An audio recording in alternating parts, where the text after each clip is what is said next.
seguir o vamos a enfocarnos en los siguientes temas. Vamos a trabajar sobre qué son o cuáles hay o qué tipos de efectos hay en las señales eléctricas, qué es el factor de potencia, por qué mejorar el factor de potencia que trae aparejado, qué beneficios trae esta compensación, dónde compensar, cómo compensar, en qué parte de la instalación, cuándo realizar una compensación automática frente a una compensación fija y también vamos a entender o a conocer cómo armar en pequeños pasos un banco de corrección de factor de potencia para finalizar con soluciones de compensación de la empresa Schneider Electric. Bien, entonces, en primera instancia nos vamos a parar en los efectos en las señales eléctricas. Como primera instancia, podríamos estar en un escenario de un sistema balanceado, un sistema perfecto. En ese caso, sería lo óptimo, lo ideal, en donde mi instalación estaría funcionando de forma correcta, mi sistema estaría balanceado y se lograría o se obtendría una buena instalación eléctrica en su funcionamiento. Otro caso puede ser debido a cuando yo tenga gran cantidad de cargas reactivas en mi instalación, tenga un desfasaje interesante entre la tensión y la corriente, que es el tema en el que nos vamos a adentrar en breves instantes, y debido a esto, bueno, pueda tener impactos en mi instalación, como veremos. Por otro lado, recuerden también que podemos estar en presencia de armónicos. Hoy en día, con muchas cargas ya no lineales, sino alineales, tenemos una deformación de los parámetros de tensión y de corriente, lo que nos conlleva a efectos nocivos en las instalaciones eléctricas. Otra de las características que podríamos presentar o podríamos visualizar sería un desbalance de fases, un desbalance de cargas. Recuerden que para lograr un balanceo en una instalación es necesario, es recomendable no superar un 20% adicional en una fase que esté desbalanceada. Otra característica que podemos presentar o podemos visualizar es la presencia de sacs o swell, ¿sí? Huecos de tensión o sobretensiones, este tipo de fenómenos transitorios en una duración no menor a 1 minuto. También tenemos lo que se conoce como discontinuidades o valles, en donde nuestra onda de tensión se manifiesta o pasa 2 veces por cero en un microinstante. Esto lleva muchas veces a reseteos o molestias en nuestros equipamientos de control. Por otro lado, podría ser un efecto de una sobretensión transitoria, y acá hay que ponernos a pensar o hay que visualizar lo nocivo que es para todo el equipamiento electrónico que no está pensado para resistir este tipo de sobretensiones de fuerte impulso. Y también podríamos eh, pensar o idealizar un escenario de flicker en donde en una instalación con alto contenido armónico produzca ese malestar en las personas que trabajan en una instalación debido a la que titilan las luces o las luminarias en la misma. Puntualmente hoy nos vamos a parar en el escenario de factor de potencia, vamos a pensar cuándo hablamos de coseno phi, cuándo hablamos de factor de potencia, vamos a definir bien esa diferencia antes de adentrarnos más en los demás capítulos, pero vamos a arrancar por este ítem. En primera instancia, me gustaría decir que cuando uno piensa en factor de potencia, en coseno phi, piensa en cargas que generan energía reactiva.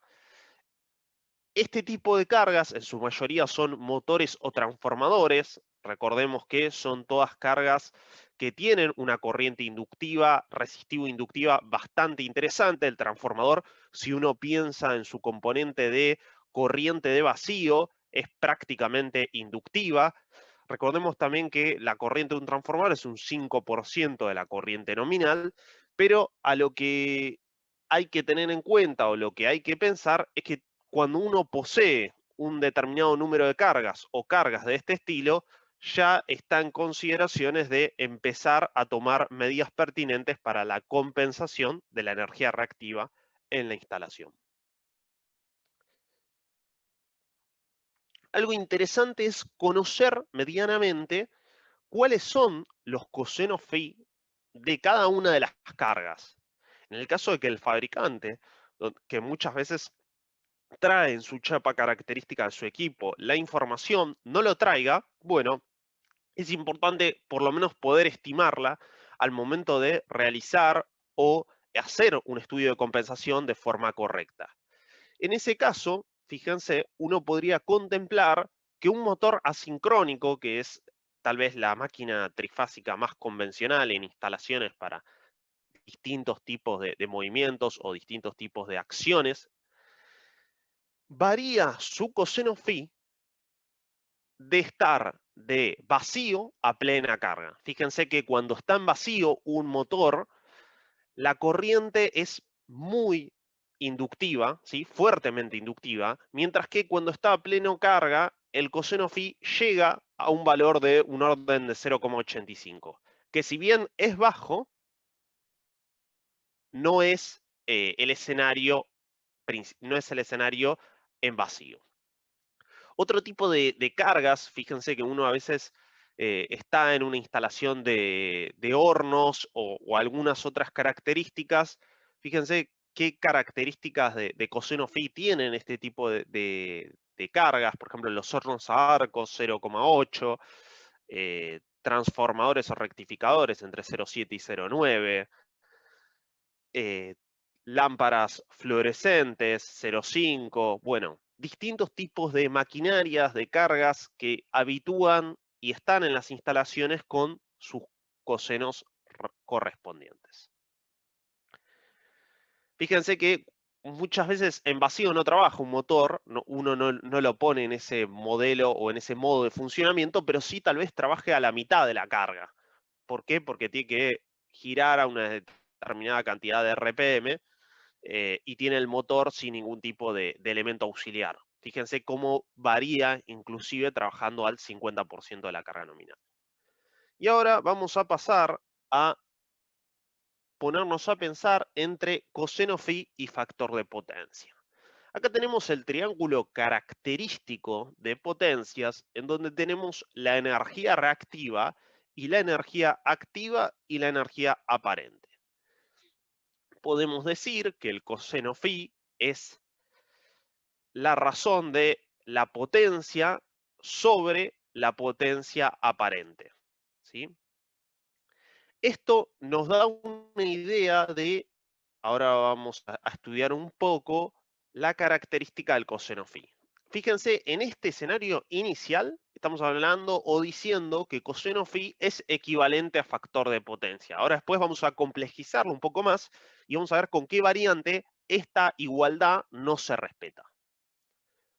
Ya vamos haciendo una premonición de estos conceptos y es en un escenario en donde no tengamos contenido armónico. Vamos a hacer un estudio para conocer y ir indagando qué nos lleva a tener un factor de potencia igual a 1 o un factor de potencia distinto a 1 en un escenario de cargas lineales. Recuerden que la potencia es el escenario de la tensión por la corriente, entonces si yo hiciera punto a punto en el gráfico que tengo acá en pantalla, yo podría sacar punto a punto cuál es el consumo de potencia. En estos casos, como se ve, positivo por positivo me da positivo, negativo por negativo, o sea, en cada cuadrante en el que me pare, voy a tener un escenario mera y puramente de potencia activa. Esto quiere decir que toda la potencia que estoy empleando en mi instalación se utiliza para generar potencia activa o es consumida por elementos que consumen este tipo de potencia, que es lo ideal. ¿Qué pasa cuando ya no tenemos este escenario, tenemos cargas inductivas, como habíamos mostrado al principio, motores, un transformador a lo largo de mi instalación, lámparas fluorescentes, hornos de arco, distintas configuraciones de equipo? Acá, fíjense que ya no va a ser como veníamos observando, tenemos un retraso de la corriente respecto de la tensión. Recuerden que este es el escenario clásico de un escenario inductivo. Cuando la corriente adelanta la tensión es un escenario capacitivo. Y si hacemos la composición punto a punto, tenemos un primer escenario donde tenemos potencia negativa, luego tenemos margen de potencia positiva, negativa, y depende de dónde nos estemos parando en este diagrama y haciendo la multiplicación tensión por corriente, vamos a tener umbrales de potencia positiva o negativa. ¿Qué quiere decir esto? Esto quiere decir que los umbrales de potencia negativa van a ser pérdidas a lo largo de mi instalación. ¿Pérdidas en concepto de qué? Pérdidas en concepto de disipación no eficiente de la energía. Pérdidas en conductores, en transformadores, a lo largo de máquinas. Esto va a traer aparejado diversos problemas en la instalación, como veremos en cuestión de instantes. Y ahora sí, metiéndonos de lleno, fíjense cómo varía lo que antes decíamos coseno phi igual a factor de potencia cuando estábamos en un escenario de cargas lineales, pura y llanamente lineales. Si agregamos cargas alineales en una instalación, ya no podemos mantener la igualdad entre coseno phi y factor de potencia debido a que aparece una potencia diferente, conocida como potencia de deformación, que la ven en este tetraedro, que es la que nos implica, ¿sí? Un factor de potencia diferente a un coseno phi. Fíjense que en este caso ya no tengo, antes cuando yo estaba en un escenario de cargas lineales, S era equivalente a la raíz de P cuadrado más Q cuadrado, porque estaba en este escenario, como vemos acá en pantalla. En este escenario ya no tenemos P más Q cuadrado solamente, sino que tenemos que agregar la potencia de deformación. ¿De qué va a depender fundamentalmente? Va a depender de la cantidad de cargas alineales y de la potencia de las mismas. Bien. Habiendo definido claramente estos dos conceptos que son fundamentales para adentrarse en el mundo de la compensación, vamos a proceder con cómo mejorar el factor de potencia en las instalaciones y por qué. A veces uno dice, ¿corresponde realizar la inversión que voy a tomar frente a el beneficio que voy a traer aparejado? Y ahora vamos a estudiar ese concepto. El primero, si nos ponemos a pensar en la facturación, y acá yo tengo una factura de UTE, es entender qué es lo que trae aparejado. Este sería tal vez lo más visible en una instalación. Siempre es lo primero que ve tal vez el que me contrata, el usuario final, la empresa. La empresa nos llama y nos pide por favor que corrijamos el factor de potencia, pero generalmente cuando ve algún problema en su facturación o algo que no es correcto.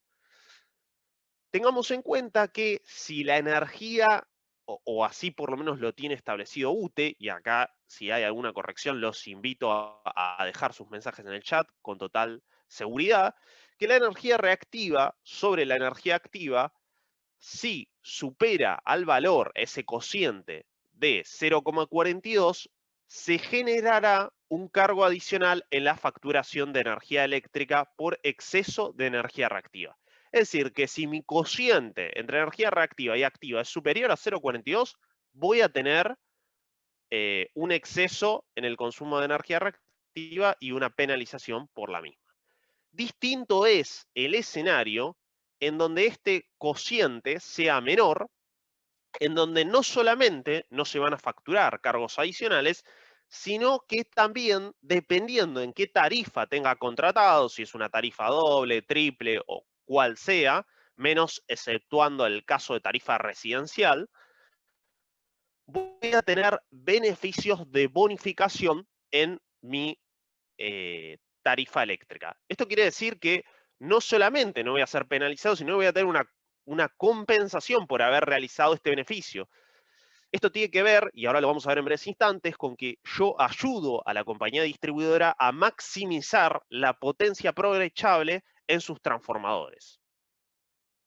Como comentaba recién, en el caso de una instalación donde tengo un transformador, ahí vemos un transformador con una blindobarra a un tablero, ¿Qué ocasiona tener un bajo factor de potencia, un bajo coseno phi? Esto trae aparejado tener una cantidad de potencia disponible inferior al 100% de la misma. Es decir, si tengo un transformador de 1000 kVA, en vez de poder tener toda esa potencia para poder entregar a los distintos elementos, a los distintos usuarios en una instalación, a mis distintas máquinas o equipamientos, voy a tener un porcentaje menor. Fíjense cómo va disminuyendo este porcentaje de potencia a medida que la energía reactiva es más alta en una instalación. Por ejemplo, en un escenario en donde tengo un coseno phi de 0,8, voy a tener el 0,9 de la potencia nominal de ese transformador, es decir, valiéndonos del ejemplo anterior, 900 kVA. Por otro lado, tenemos lo que son las pérdidas por efecto Joule. En ese caso es importante de notar y considerar que las pérdidas por efecto Joule son mucho más altas, como veíamos antes, cuando hay energía reactiva en las instalaciones. Era el ejemplo que veíamos que haciendo la composición de la curva de potencia punto a punto nos daban esos umbrales de potencia negativa. Fíjense, uno podría visualizar en cuánto es el ahorro gracias a la compensación, o sea, cuánto reduzco la cantidad de pérdidas en disipación de energía gracias a que estoy instalando un banco de compensación considerando esta ecuación inicial, en donde yo tengo las pérdidas finales, que es el valor que voy a obtener, frente a las pérdidas iniciales que tenía en mi instalación, teniendo en consideración un coseno phi inicial de la instalación pertinente y un coseno final propuesto o establecido. Acá, por ejemplo, tenemos algunos factores que uno debería considerar en el aumento de la sección de los conductores de tener un coseno phi bajo, ¿sí? Es por eso también que esto nos va a obligar a tener que redimensionar las instalaciones. Y lo vamos a ver porque todo está unificado. Recién hablábamos de las pérdidas, hablábamos de los efectos que trae aparejado y hablamos también de redimensionamiento de cable, lo que nos lleva o nos conlleva a hablar de caída de tensión. Cuando tenemos un coseno phi bajo en una instalación, tenemos una mayor caída de tensión y para poder compensar esa caída, la solución o nos obligaría a aumentar la sección de los conductores. Como ven, todo está, digamos, interrelacionado y un efecto que es el tener un alto contenido de energía reactiva en mi instalación trae aparejado distintos efectos. Estos que estamos hablando tal vez no son tan visuales como un efecto en la tarifa, pero están latentes en las instalaciones. Vamos a pensar ahora o visualizar dónde compensar y cuáles serían los focos. Podemos realizar una compensación de tipo centralizado si nos paramos, por ejemplo, en el tablero general de baja tensión de una instalación o en el tablero principal. ¿Qué ventajas trae una compensación centralizada? En primer lugar, nos permite eliminar las penalidades por consumo de energía reactiva. En segundo lugar, permite ajustar la potencia aparente a la necesidad de la instalación, es decir, como hablábamos antes, en el caso del transformador voy a tener mayor potencia disponible en ese transformador y va a permitir aumentar la potencia de del mismo. ¿Qué consideraciones hay que tener en cuenta que no son tan, pero tan perfectas?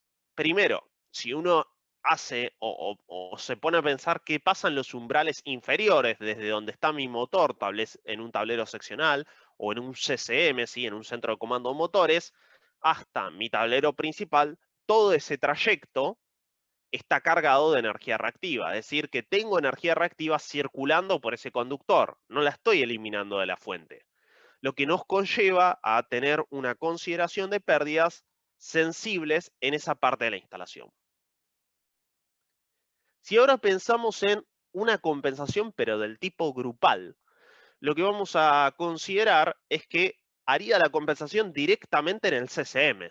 Entonces, tengo una cierta cantidad de motores que tal vez trabajan en una determinada forma bastante homogénea, es decir, tengo 5 motores que los mismos trabajan en un periodo de 16 horas de forma continua y después por 8 horas frenan y vuelven a retomar la actividad concluido el periodo y así sucesivamente, tal vez me convenga, entendiendo que las cargas tal vez son inclusive valores de potencia similares y que trabajan en un periodo similar, hacer una compensación in situ en el CCM. En ese caso, no solamente voy a traer el beneficio de la eliminación de penalidades por consumo reactivo, sino que también voy a tener una compensación no solamente en el umbral 1, sino en el umbral 1 y 2. Lo que estoy logrando de esta forma es reducir o acotar la circulación de energía reactiva y por ende las pérdidas en conductores y en máquinas hasta el trayecto de compensación. Digamos que nos estamos acercando a un mejor escenario.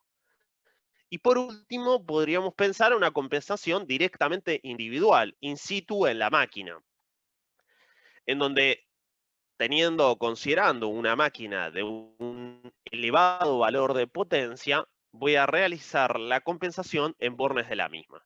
Este sería el escenario ideal, si se quiere, pero no el que siempre debe ser usado. Eso hay que entenderlo. ¿Por qué? Bueno, porque estoy eliminando la circulación de energía reactiva, solamente la estoy eliminando ni bien sale de la máquina, con lo cual no interfiere en ninguna parte de mi instalación y de esta forma también elimino las penalidades y logro la optimización completa de toda mi instalación. ¿Cuál es el modelo que uno debería pensar? Bueno, uno debería pensar que si tiene máquinas considerables, máquinas que hay una tabla para poder conocer medianamente a cuál le realizo compensación fija o cuál lo amerita frente a cuál no. El orden más o menos es superior a los 15 kilowatts.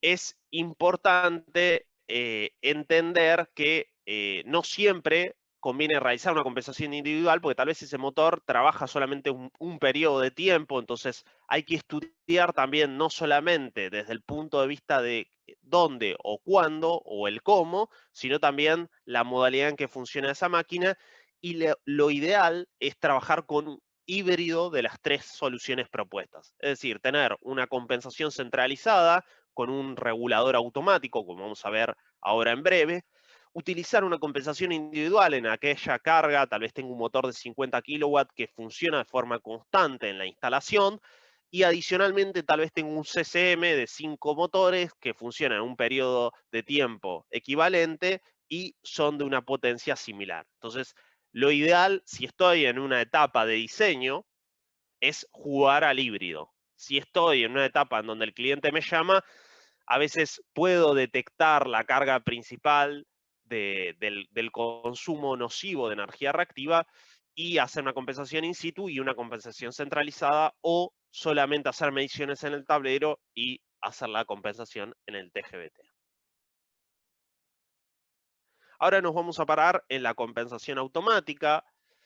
Para ello, lo que nos vamos a valer es de un tablero, de un banco de compensación de factor de potencia que va a tener un relevo arimétrico, del cual vamos a hablar en breves instantes, va a tener contactores junto a los capacitores que van a ir poniéndose en funcionamiento según el umbral de compensación que se demande, una protección por cada uno de los pasos y una protección principal del banco.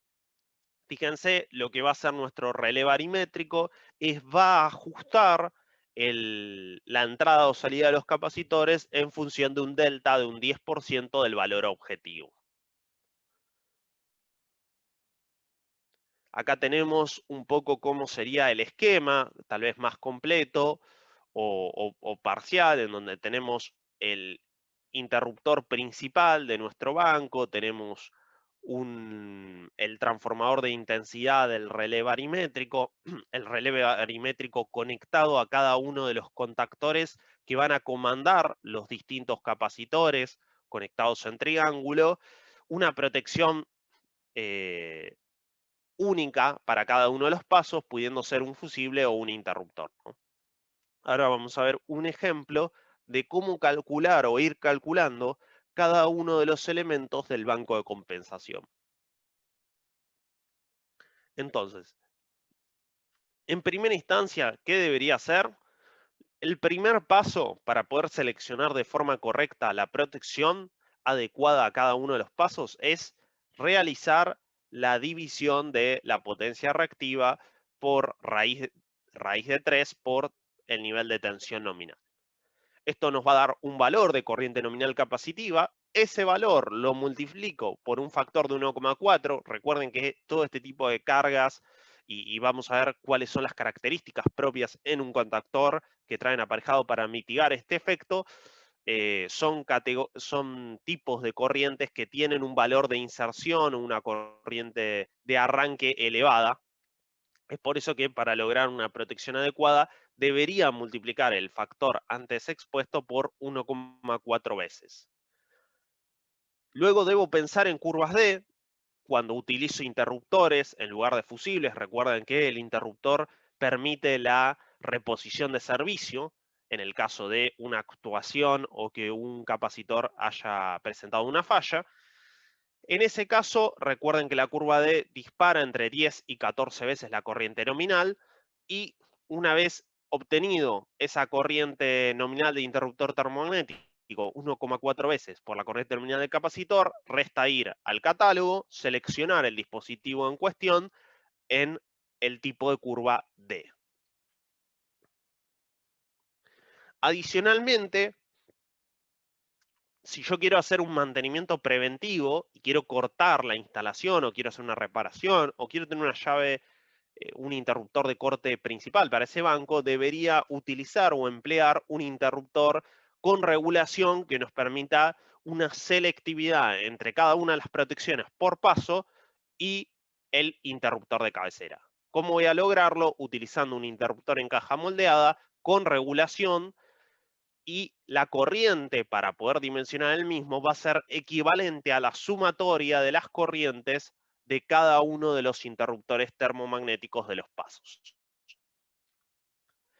Pasando a otro lado, deberíamos seleccionar los contactores. Esto va a estar ligado, como ven, se seleccionan en función de la potencia reactiva, va a estar ligado a el capacitor que deseo comandar. Ese va a ser mi parámetro principal. Fíjense acá tengo características de contactos auxiliares, el torque. Muchas veces esto es importante, sobre todo en un escenario o digamos en un banco de capacitores, mantener o tratar de fijar las reglas que establezca el fabricante en cuanto a los torques de ajuste de los equipamientos para evitar problemas en el funcionamiento del banco.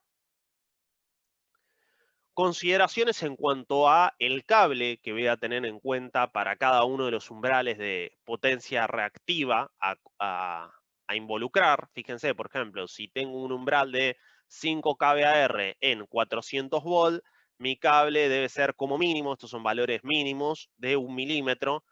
Eventualmente uno utilizaría tal vez una sección superior, pero es como para tener una idea de aplicaciones de conductores en función de este tipo de instalaciones.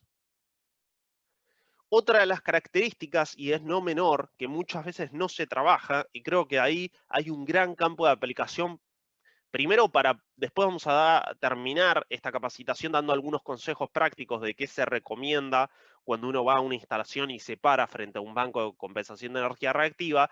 Creo que este es uno de los parámetros fundamentales que muchas veces no se toma en el diseño, que es el problema de la gestión térmica dentro de un gabinete de compensación de energía reactiva. ¿Y a qué me refiero con esto? Me refiero a la cantidad de calor disipada debido a los capacitores y que ese calor, cuando excede un valor de 40 grados, va a generar un deterioro prematuro en los distintos equipamientos en cuestión, como así también una falta de corrección, ¿sí?, en las curvas de protección de los interruptores, una desclasificación, mejor dicho. Para evitar esto, lo que debe hacerse es un estudio térmico del tablero, considerando la potencia que van a disipar los interruptores y la potencia que disipan los capacitores. Un dato a tener en cuenta para hacer este cálculo es que por cada kilovolt amper reactivo se disipan 2,5 watts. Fíjense Lo interesante que si yo tengo, por ejemplo, un banco de 100 kVAR, estaríamos hablando de 250 watts de disipación meramente de capacitores. Tendría que contemplar adicionalmente los interruptores y demás que integre a mi tablero eléctrico. Es importante y fundamental un sistema de gestión térmica para este tipo de soluciones. Y ahora sí, vamos a abordar las distintas soluciones de compensación para dejar después umbral a espacio de preguntas. No sé, Germán, si te parece, hacemos así. En el mientras tanto, sé que mi compañero Javier está en el chat. Creo que él seguramente debe estar respondiendo a sus consultas. Y hacia el final podemos hacer un espacio de preguntas para darle continuidad a la presentación. Me parece muy bien, Martín. Arranquemos con esta etapa de la presentación para luego dar espacio a las inquietudes de los oyentes. Perfecto. Entonces avanzamos y acá es donde nos vamos a parar en las soluciones que tenemos disponible acorde a las necesidades del armado del banco. Dentro de las líneas de capacitores que tenemos presente, y ahora vamos a ver algunas características de los mismos, tenemos la línea Bar Plus CAN y Easy CAN. Dependiendo cuáles sean tal vez los entornos de instalación en donde uno tenga que utilizar la solución. ¿Y a qué me refiero con entorno? Bueno, lo vamos a ver en breves instantes, pero fundamentalmente efectos ambientales, efectos de armónicos en la instalación, que son características que pueden aumentar o reducir sensiblemente la vida útil de los mismos. En primera instancia, vamos a hacer una comparativa de características principales de estos capacitores, como la corriente o sobrecorriente que puede soportar cada una de las soluciones. La solución Easy ronda 1,5 veces la corriente nominal, mientras que la solución Bar Plus 180% la corriente nominal. La expectativa de vida útil es un poco más alta en la solución Bar Plus, de la misma forma la cantidad de operaciones en un año.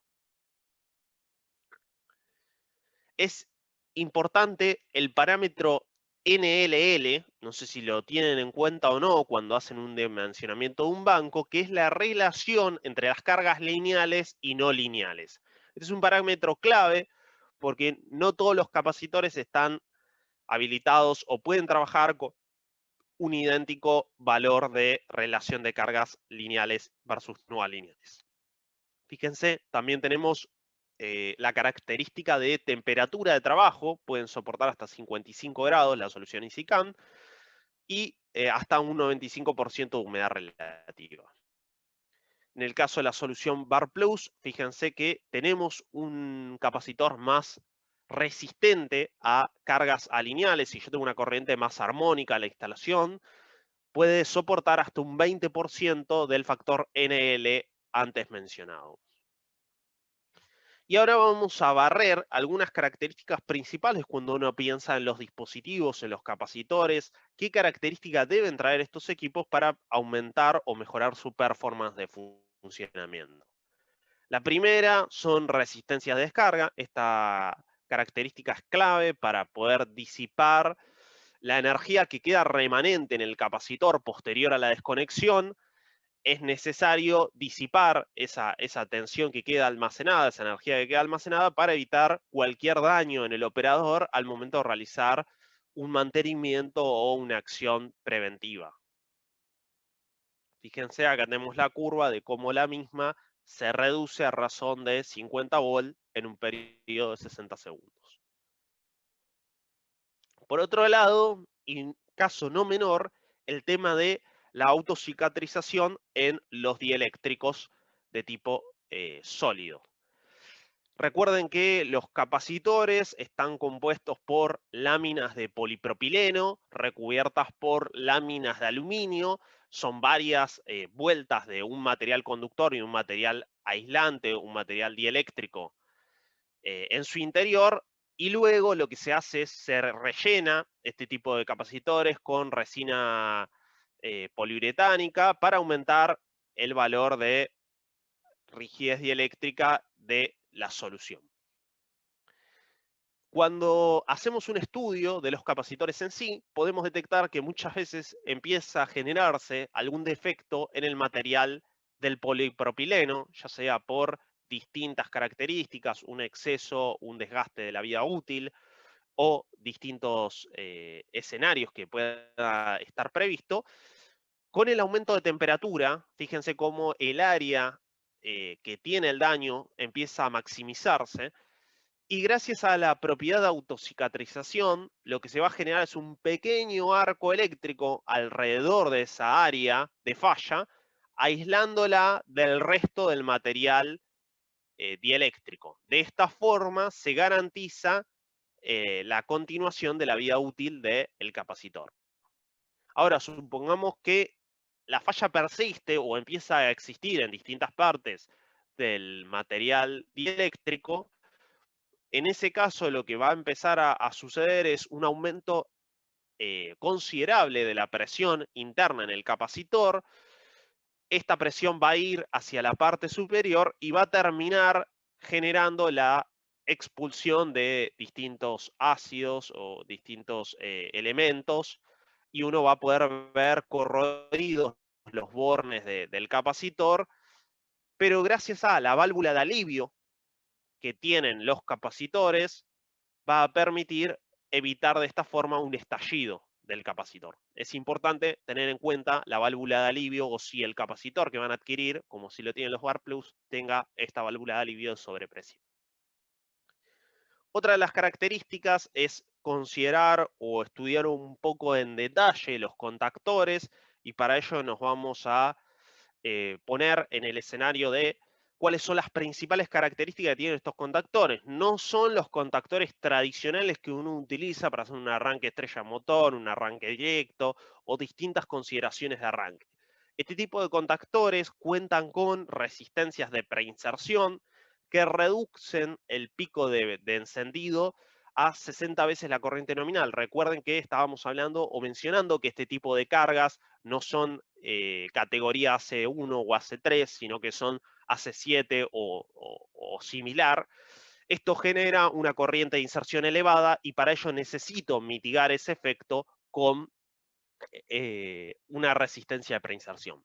Importante también el uso de contactos adelantados que permiten que el contactor siempre entre antes para mitigar ese efecto y no que pase directo a la instalación. Acá tenemos un pequeño esquemático en donde vemos cómo la corriente que circula de mi carga reactiva al momento de poner en marcha el capacitor, en una primera instancia va a pasar, gracias a los contactos adelantados, a través de mi resistencia de preinserción, para luego, una vez ya puesto en funcionamiento mi capacitor, sí seguir el trayecto convencional del circuito.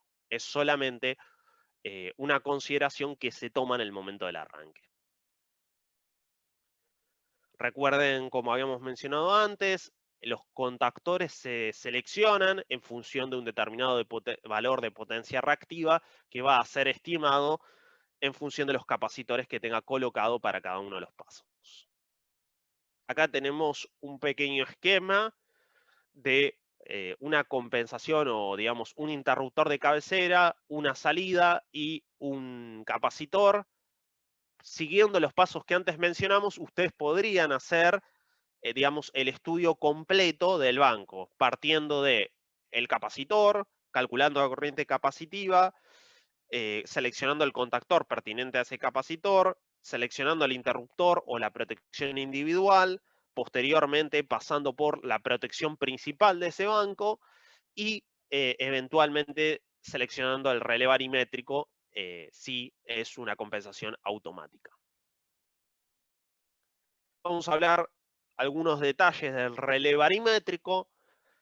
Dentro de la serie de relé hay dos gamas, la gama NR y la gama BL.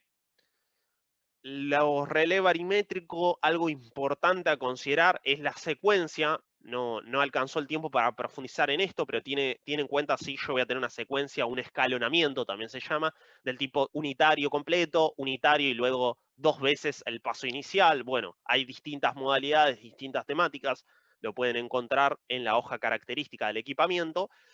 Y importante mencionar, si hago un banco de 6 o de 12 pasos, recuerden que la cantidad de pasos nos va a permitir aumentar la flexibilidad del banco en funcionamiento de la instalación, ya que uno toma distintas consideraciones, pero va fluctuando el consumo de energía reactiva en la instalación conforme a la entrada o salida de máquinas pertinentes en la misma. Con respecto a este tipo de equipamiento, posee la detección automática de los pasos en función de la necesidad, como comentábamos, para lograr el factor de potencia objetivo con ese delta que antes habíamos comentado. Permite tener un panel indicador en la parte frontal del equipo, como así también tener una comunicación Modbus RS485 para poder comunicar las variables del el sistema en juego. También se utiliza o permite la posibilidad de hacer un monitoreo de cada uno de los pasos, permite dejar los pasos en automático o dejarlos en manual, como así también establecer un valor de doble coseno phi objetivo. Y por último, también podemos usar el mismo relé barimétrico como un elemento medidor de esa parte de la instalación de variables de tensión, corriente, energía, incluso armónicos, ¿sí? Distorsión armónica, como vemos ahí, THD U de tensión. Algo importante, porque seguramente les ha tocado poner en marcha uno de estos equipos en juego, existen numerosos tutoriales, hoy no les traje ninguno, pero si dejan su correo les vamos a enviar un pequeño video de cómo poner en marcha este tipo de equipos. La verdad es que es bastante amigable la puesta en marcha. Existen dos modelos, una que es específica, la calibración, y otra que es más automática. En el caso de la automática, uno debe incorporar o presentar o calibrar 3 parámetros en sí. Lo primero que uno tiene que hacer es navegar con el panel del equipo, luego ingresar, como ven ahí, por ejemplo, la opción 100, que es la opción de configuración básica, y por último, lo que debe hacer es establecer las 3 variables en cuestión para el correcto funcionamiento del relé barimétrico. ¿Cuáles son las mismas? La tensión nominal, la relación de los transformadores de intensidad y el coseno phi objetivo al cual se quiere llegar en la instalación. Y ahora sí, para no extenderme y cumplir con los plazos acordados, vamos a finalizar con esta presentación dando algunos consejos del mantenimiento y cuándo o cómo debería realizarse. Lo ideal es realizarlo una vez por mes o al menos una vez al año. ¿Qué es lo que debería verificar cuando estoy frente a un banco, cuando estoy inspeccionando un banco de corrección de factor de potencia? Debería ser una verificación visual de cada uno de los componentes, retorquear cada uno de los equipos, considerar los torques que mencionan los fabricantes que son necesarios para el correcto funcionamiento de los equipos, usar un torquímetro y ajustarlo a los valores deseados. Por otro lado, debería considerar o estudiar si cada uno de los capacitores está entregando el valor de corriente que debería entregar. Y para eso lo que vamos a hacer es vamos a valernos de alguna pinza amperométrica o algún equipamiento de campo y vamos a ir chequeando incluso si el relé barimétrico muestra el valor de corriente en función de lo que estamos midiendo en campo. Entonces voy a ir verificando capacitor a capacitor, paso a paso. Por otro lado, también deberíamos comprobar el funcionamiento de cada uno de los contactores manualmente, en este caso desactivando la función de automático del relé y comprobando el funcionamiento correcto de los contactores para el paso de los distintos capacitores. Visualizar si hay algún tipo de corrosión en pernos, tuercas, puede ser en un capacitor que haya llegado al final de su vida útil y haya tenido una sobrepresión, caso anterior, y si hay algún tipo de quemadura o chispa, también para anticiparnos y realizar la medida de corrección pertinente. Bueno, con esto concluimos la presentación del día de hoy de compensación de energía reactiva.